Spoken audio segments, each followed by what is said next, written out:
All right, this is an important update because I feel like we're needing to hover over a proper target, and we've got a lot of different ideas going on. So if we want to backtrack a little bit, we had a inspiration texture and color from this particular piece, this Fabrikai. And the client liked the kind of crisscrossy things and the kind of engravy patterns. But when that turns into a sweeping shape, you end up getting kind of a Chinese dragon because of it looks like scales on a snake. So we moved from the, and there was also this is the Enigma, which is much wilder and an impasto, but it's a impasto where you're impastoing silicone and then using the silicone to cast a piece. So it's extremely bright, brighter and glossier than paint can ever be. Silicone can do things that acrylic cannot do in the reflection scale. So we have two styles. One, which is this kind of old world engraving vibe, lumpy, kind of clay like and matte in finish. And we have this, which is impasto and almost looks like obsidian. That's a very good description of this, how bright and shiny and crisp the lines are on this. Now, having these two, we went with a milled pattern from Canticum. This is a Canticum piece, and it's going to feature these extremely perfect milled parallel lines. Every single piece is a repetition. Everything's the same depth, same shape, same distance apart. So we milled these pieces using a Canticum pattern. So that is this pattern expressed over these parts. But yesterday it was mentioned that the Canticum pattern was coming off too slick. It's very machine looking. So what I did is we were talking about making some executive decisions and moving forward. As I put the, if you can follow me here, this has a coating where you roll a filled epoxy onto a milled panel, and you get this lumpy imperfectness to it, and that gives you this texture. So here's a close-up of a Fabrikai sample. So you can see, it has this kind of a domed softness to it. All right, and it does not look milled at all. It looks like clay or mud or some kind of something like that. So what we did is we put this finish on Canticum.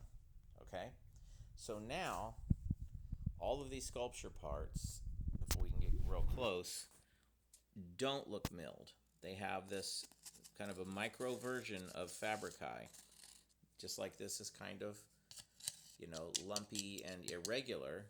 While this is extremely regular, we've made a hybrid of that. Now the sculpture parts look like they have some kind of they're maybe made of clay or something. And everything is just primer gray.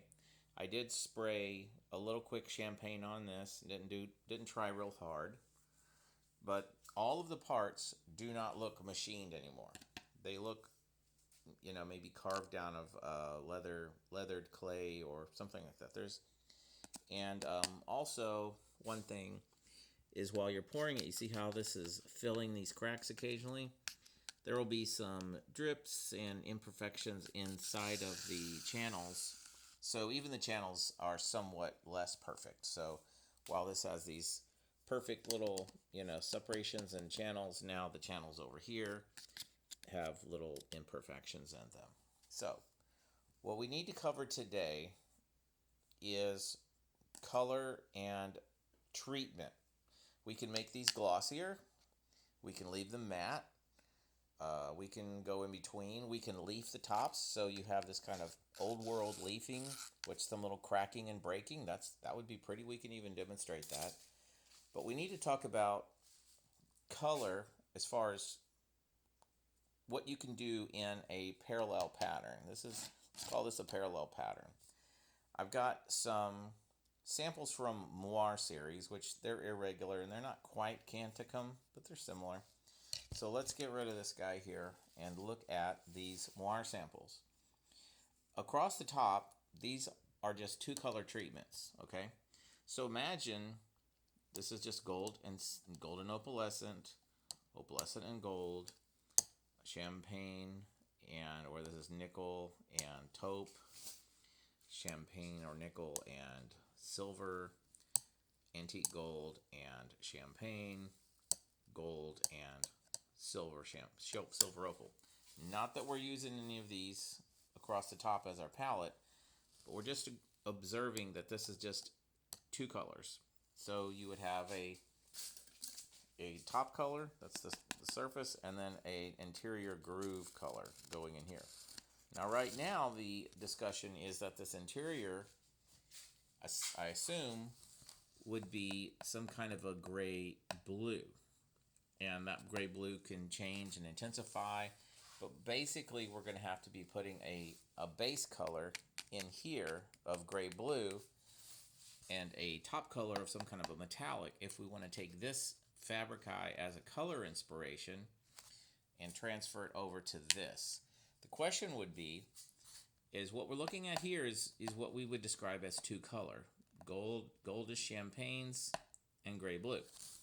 So that would be this top row, but we would be substituting where we see gold here, we would have a gray blue, and then we would have a silver or champagne. Like this is champagne. Let's imagine this is champagne on these top ridges. And then where we see silver, opalescent silver, we've got gray blue. And the gray blue can change or whatever.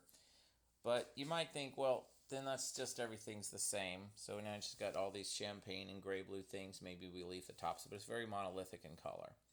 Now, one thing we can do is also use those channels to have other colors in them. Okay, so let's look at this as where this is two color using the Moire series, and we're just going to pretend that's a Canticum, let's say.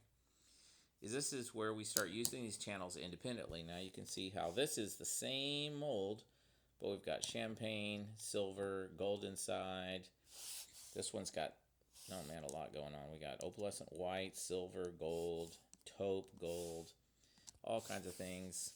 And you can see the character of each one can be quite different as you go from palette to palette. You know, this one's very kind of clean. This one's very dark. We've got bronzes and browns and things. So what we would want to know is let's use this as an example. Let's carry this.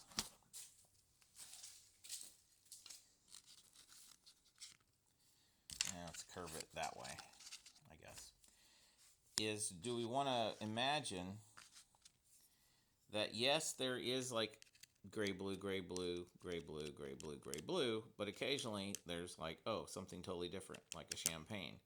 And not that that champagne has to make an entire, you know, loop all the way around, but maybe inside of the piece there's a champagne that runs and then stops. And then there's another one that runs and stops. Another one that runs and stops. So we're basically using these channels as little raceways for color.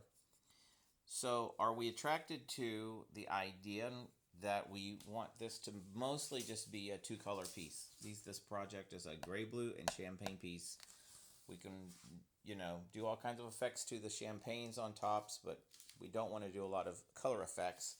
So these are the two-color option type ideas. Do we just want this to be a two-color sculpture? Or when we see this type of behavior, do we say, wow, gee, we could... you know, have some more things going on. Now, here's the deal. We could take two small sculpture parts, instead of building new samples, recoding, retrimming, and all that. We could just take a sculpture part and paint one way and one the other. Because you can just change your mind midway and get rid of the blue and switch it to gold. So we can do that. Like, let's say we do that sculpture part with just gray, blue, and champagne.